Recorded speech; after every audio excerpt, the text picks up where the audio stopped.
welcome to another yoga short with me, Anne. In the month of July, I am breaking down common poses that you would find in a Hatha yoga class, and Hatha yoga is the style of yoga that I teach. I'm breaking down a pose and then giving you variations, alternatives, modifications.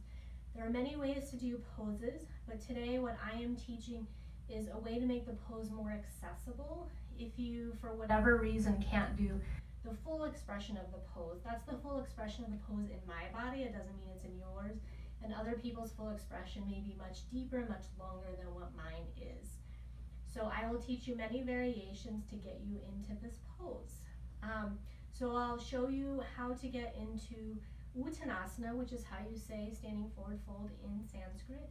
And then I'll give you many variations for you to try out on your own.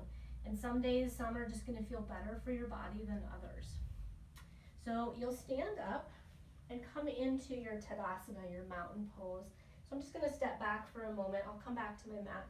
Just don't want my head to be cut off. So you're going to start with your feet about hip distance apart. You feel around for the bony protrusions. And if you could draw a line down your leg, the line would go right through the middle of your ankle. So that's how you know that you're hip distance apart.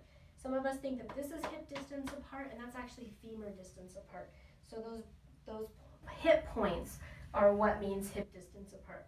But you come here and then you check in. Like, not everybody is okay with that position. Maybe you need your feet wider or closer together. But you want your feet to feel connected, all four corners into the mat. That then helps to create a lift in your belly, your open chest, your shoulders right above your hips, your head and neck floating right above your shoulders. And that's Tadasana.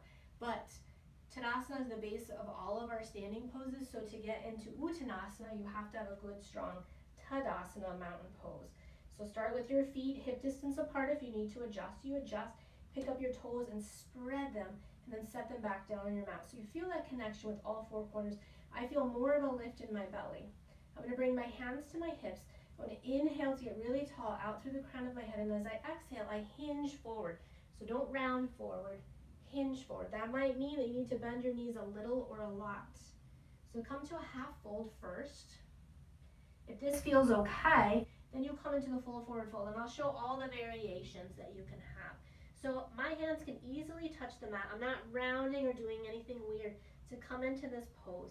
I believe that your hands should be connecting with something in this pose, and you let your head and neck be long. So I'm not dropping it, I'm not holding it up. It's long on all four sides. How I come out is I bring my hands to my hips, I inhale to lift, to unhinge, lengthen from my belly through the crown of my head, and then continue on up. Something to be mindful of, I'm a hyperextender in my knees, so it's really easy for me to lock my knees. So some teachers will tell you to have a slight bend, which is okay. This pose, that's probably okay. But what I try to do is press through all four corners.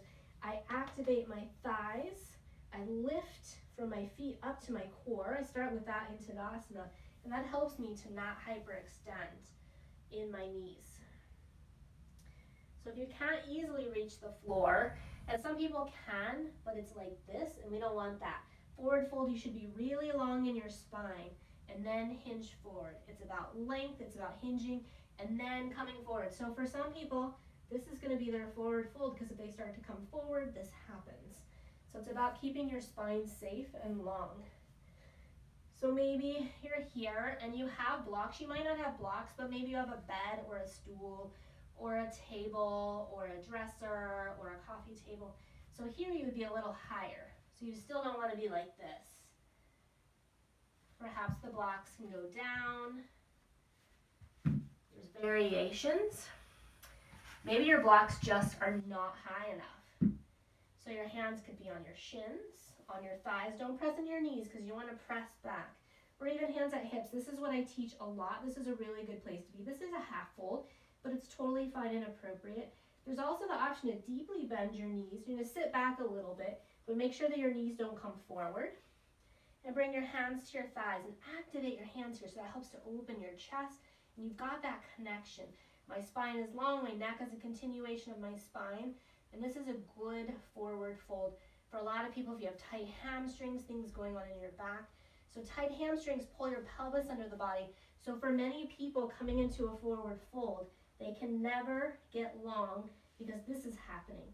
So if you stay higher up, that can help you to eliminate some of those issues that are in your body. So those are those options. You can also do a seated forward fold.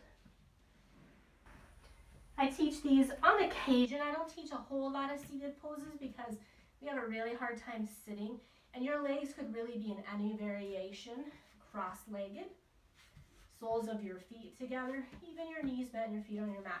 But for this one, we're going to have our feet out long so you can sit tall. So we're basically going to mimic what the standing forward fold looks like, but seated. So it's just flipping your body in a different direction.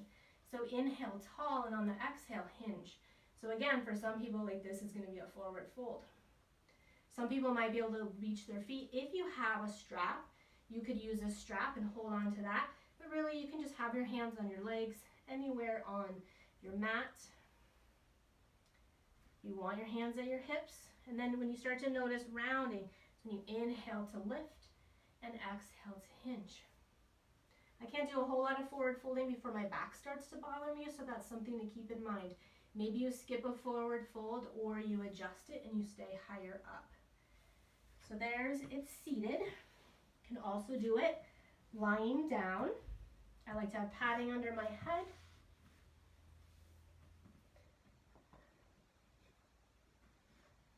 You can hug your knees into your chest and extend one leg and the other. You could have your arms out to the side or have your hands behind your thighs. I like that because I can actually press my hands into my thighs and my thighs into my hands. Or I guess it's my hamstrings pressing the backs of my legs. And my hamstrings are pretty tight, so having this support helps. And I'm definitely working here. And I'm mimicking the variation of a forward fold just while lying on my back.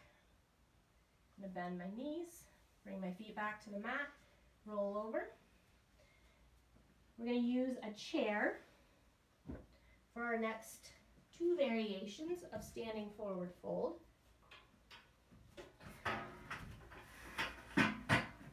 And get a sip of water. I'm going to sit at the edge. So you don't want to be too far back, not hanging out here. Sit at the edge, have your feet planted so your knees should be right above your heels, that you can sit tall and long. So again, remember that idea. We want to be long, and then we start to hinge. So that might mean hands stay at your hips, somewhere on your thighs. Don't drop your head, don't round, don't bring your shoulders up to your ears. So if you notice that happening, come back up, inhale tall, exhale hinge. Perhaps it's easy and accessible for you to get your torso to your thighs. But again, if you're rounding, then you come up higher. Same idea, hands at the hips, inhale to lift, unhinge, back up. There's another variation with the chair. So I showed when I taught the downward dog short, we use the chair. So it's basically the same setup. So you can have your hands, you want them at the edge of the chair so you're basically shoulder width apart. Have your feet planted. So this is more of a half fold. But I have a lift in my belly here, my spine is long, I'm reaching out through the crown of my head. My feet are connected and rooted into my mat. If you have more accessibility, you can bring your forearms down to the chair. Your arms are parallel to each other, your elbows are under your shoulders, and your fingers are just spread wide. So you press into your arms to help open your chest. Make sure that your neck is long. To imagine reaching through the crown of your head with a slight tilt of your chin down toward your chest. Legs are nice and active here, especially if you're hyperextender. See, if I'm hyperextending, my knees press back. So I need to be active in my feet. I can feel the lift in my core. I can feel some action in my glutes. And then you can bring your hands back to the chair, hands to your hips, to lift back up into a Tadasana. So those are all variations of what I've come up with for a standing forward fold. Maybe you have other variations, you're welcome to share them with me. I'm going to talk you through regular forward fold. Remember, you can use blocks, have any variation here. Inhale tall, reaching through the crown of your head, pressing through your feet. Exhale, hinge. Come to the half fold first. Check in.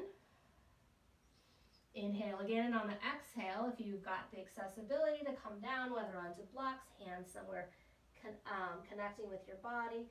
Your spine is long, your neck is relaxed. Your breath is flowing, your feet and legs are active. We're not just hanging out here.